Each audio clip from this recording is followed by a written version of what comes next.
It's been over 2 years since the canceling of Reese and BlueyCapsules.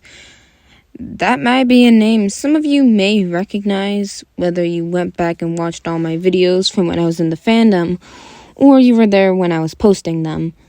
I have many memories with BlueyCapsules, but they've all been soured. But here's a recap if it's been a while or if you don't know what the hell I'm talking about. BlueyCapsules was a Five Nights at Freddy's comic AU starting from Charlie's death all the way to when Michael Afton, or Fritz Smith, was about to finish the night 6 of FNAF 2. The fandom's practically dead now, with very few new videos on YouTube being posted, and the ones that do get posted, they only get like 50 views max. Its downfall came when the creator of the comic, Reese, was revealed to be an abusive leader, fetishizing queer relationships, racist / a whitewasher, anti-Semitic, and a pro-shipper. I have a video that I'll put in the description about my initial thoughts, but I'll put the document that was released down there as well so you can get the full scope of the situation.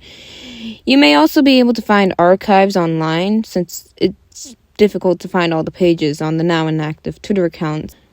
So, was BlueyCapsules doomed from the beginning? How bad was the writing?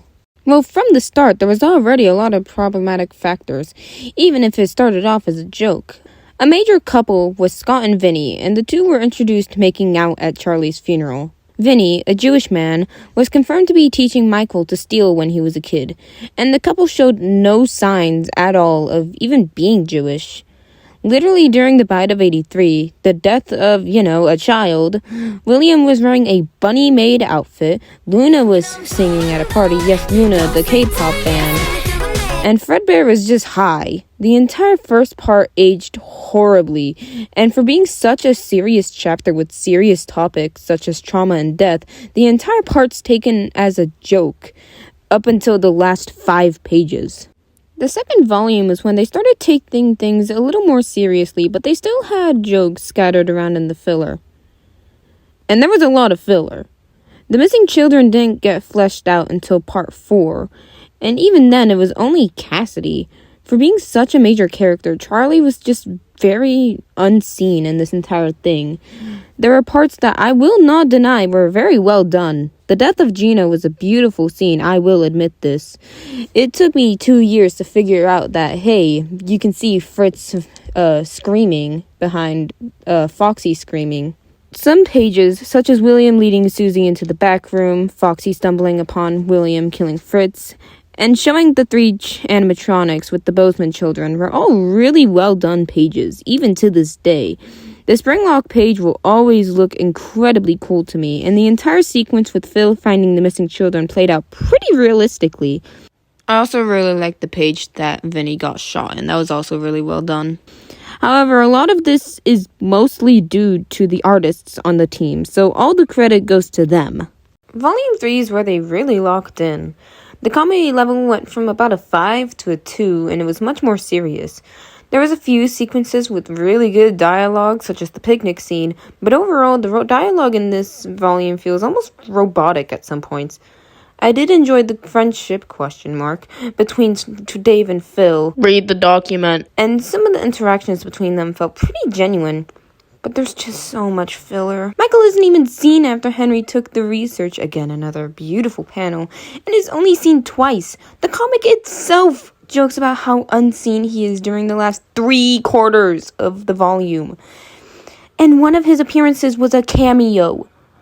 I really did enjoy Jeremy in this volume. He felt like an actual person, and the scene between him and Phil in the car was really heartwarming. He felt like the only person in the entirety of the comic to actually feel like he was from the 80s, and I'll discuss this a little later. Volume 4 felt like a giant fan service with the amount of Jeremiah. Michael felt like he went a little out of character. Those who've been through the trauma he had gone through would have much more of a difficult time developing friendships and relationships. I feel like the way he was portrayed at Chica's was much more realistic, with him having trouble making friendships with those around him. I would say it would take more time, maybe about the catch-up cat-sitting part for him to finally develop feelings for Jeremy. But then that would be more filler. Maybe they could have just used that filler to show how trauma affected Michael socially and mentally, while also him subconsciously becoming their friend. That would have made the bite much more impactful than it already was, but I digress. Something that honestly bugs me a lot is the way Reese portrayed trauma in the comic. It feels like for everyone, it's either depression and or PTSD. As someone who is currently doing a research project on the different psychological reactions to trauma, this irks me a lot. PTSD is not the only reaction to trauma. The characters who show signs of PTSD are Phil and Michael, but there's a few other ones. It would have been much more influential to the narrative if Michael had a different reaction. Some reactions that would have been accurate to the trauma he went through are schizophrenia or DID, but these, especially the latter, are very easy to mess up, and considering how many research mistakes are in the project, plus the already established fact that Reese is ableist, would have made this go horribly. If it were anyone else who actually cared about the project than the team, it would have been so beautiful to represent genuine different responses to trauma in a non-negative and stigmatic sense. But unfortunately, we did not get this. We got the stereotypical, oh, something traumatic happened, PTSD. You want to know another pet peeve I have with Bluey Capsules and have had for even when I was a big fan of Bluey Capsules? The LGBTQ would never be this normalized in this time era. I mentioned earlier that Jeremy felt like the only character that was actually from the 80s because you can tell he's gay, but at the same time it's not completely obvious and he doesn't wear it on his chest, literally. He also went through a breakup with the guy who was too scared to reveal his sexuality and was sent to Bible camp. I can't find a source for his backstory, but the wiki's linked to the account, so that's some credibility. This is the most realistic queer depiction. There was a massive stigma with being a part of the LGBT community in the 80s. There would not be this many queer people around, and by no means at all would there be same-sex marriage. By no means would Joanne be able to walk around with a lesbian pin, Phil go on a blind date with a guy, Henry and Bosley have whatever was going on that wasn't straight, or whatever the fuck this was.